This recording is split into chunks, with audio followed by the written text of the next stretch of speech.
Are x-rays really necessary?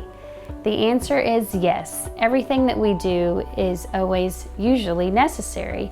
So with x-rays, when a patient says, I don't think that I need x-rays because my teeth are not hurting and nothing is hurting, that's the misconception that people have, that a tooth has to hurt in order for them to need x-rays. However, you can have a cavity even if your tooth is not hurting.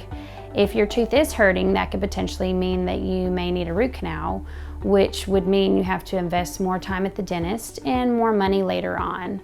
So the answer is yes, x-rays are necessary, and if you do them when you're supposed to and you do them frequently as needed, then you can prevent needing something more involved later on down the road.